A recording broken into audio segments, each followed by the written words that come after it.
Hey, what's up everybody? Coach Lisbona here. In today's video I'm going to show you my version of capture the flag, and I have a few of them, but I'm going to just show you capture the flag and capture the ball. I've made a real small scaled down version for you so it'd be a little bit easier to see. I'm spoiled with a lot of field here, but I made it nice and small here just to kind of explain how I do things. So let's get started.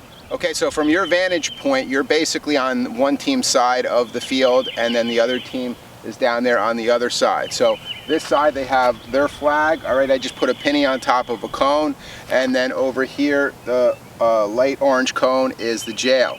Okay, and then I have 3 safety hoops on each side. There's a center row of cones right here dividing both teams in half. Here's your other flag. And here's your other jail. Okay, so this game probably has more rules than any game that I play, so I'll make sure that I'll put all the rules that I use in the description below, and you can kind of pick and choose what you feel works best for your class.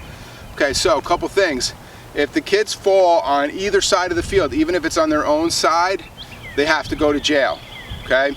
It's just a way to keep them safe. They love to dive and fall, we know that, so prevent injuries. You fall, you go to jail, okay?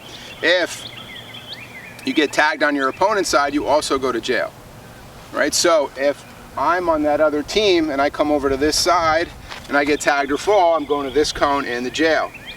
If there's more than one player in that jail and they want to chain hands or elbows, okay, without COVID, all right, then if somebody comes to free them, then they get a free walk back. Everybody on that chain gets a free walk back to their side of the field, so they can't be tagged, but they must take the free walk back to their side before they start playing again.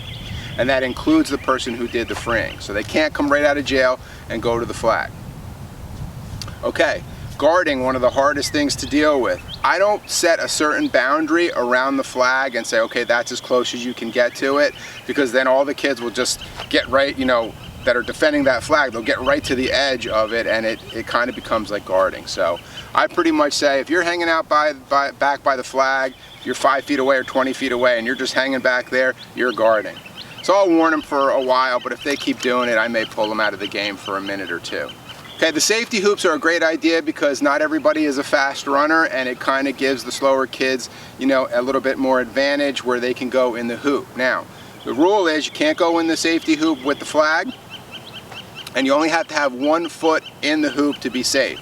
So if you got 1 foot in and 1 foot out and they tag you, you're still good. The other rule that I have is there's no time limit to be in the safety hoop, but if you're in the hoop and a teammate wants to come in, you've got to get out and you got to go somewhere else. You can't go out and then come right back into the hoop. So even if you're only in there for like 10 seconds and a teammate comes in, you've got to get out and you got to go somewhere else. I allow them to pass the flags. I can even drop on the ground. As long as they haven't been tagged, they can pass, throw the flag, pick it up off the ground, right, and try to get it across to their side of the field for a victory and a point. So they don't have to bring it all the way back to the back of their field. Once they get to their side, right, we have that center row of cones. Once they get over to that side, then they get a victory and a point. Everybody comes out of jail, go back on your side, and we start over. Again, this is just a scaled down version of it.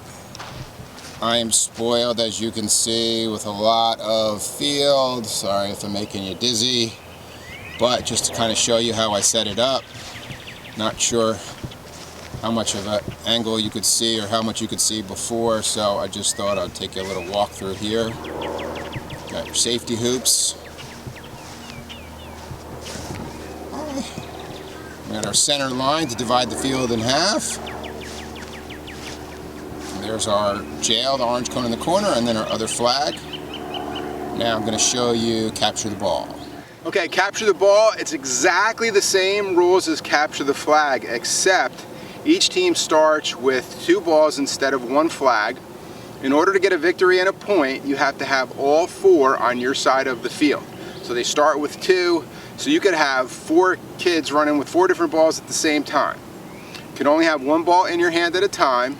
And one of the major rule changes is that if the ball is dropped, you can't pick it up. Right? So with the flag, if you drop it, you could pick it up. All right, but if you're running with the ball and you drop it, or a teammate throws the ball to you, which is fine, but you drop it, then it goes back to the team that it belonged to. And you can even throw it from your opponent's side over the center line to your side. As long as it's caught, it counts. And once you have all four, you get a victory and a point. And again, I know these are a lot of rules, so it will be in the description below. And don't forget, this is just a scaled down version. You're gonna, of course, want to use a much bigger field. Okay, trivia question. In baseball, what is an illegal substance that pitchers have been caught using?